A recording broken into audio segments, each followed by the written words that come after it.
এবার থেকে বাসি রুটি না খেয়ে ফেলে দেওয়া একদমই বন্ধ করে দেব, কারণ এই বাসি রুটি দিয়েই আজকে আমি বানাবো টাকোস। তার জন্য কড়াইতে কিছুটা তেল গরম করতে দিয়ে পেঁয়াজ কুচি, টমেটো কুচি, লঙ্কা কুচিকে সামান্য অল্প লবণ দিয়ে ভালো মতন ভেজে নেব।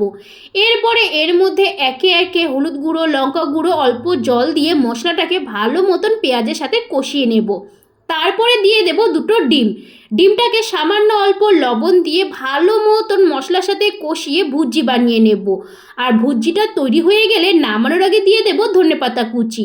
তোমরা কারা কারা বাসি রুটি ফেলে দাও অবশ্যই কিন্তু কমেন্ট করে জানিও। এবার থেকে কিন্তু আমার রেসিপি দেখে অবশ্যই তোমরা এটা বানিয়ে নিতে পারো। তো ভুজিটা তৈরি হয়ে যাওয়ার পরে একটা বাসি রুটির মধ্যে পরিমাণ মতন টমেটো সস দিয়ে সসটাকে রুটির চারিদিকে ভালো মতো লাগিয়ে নেব। এরপরে ডিমের ভুজিটা দিয়ে একটা তাওয়ার মধ্যে পরিমাণ মতন বাটার দিয়ে এটাকে ভালো মতন উল্টে পাল্টে দুদিকে কিন্তু আমি ভেজে নেব।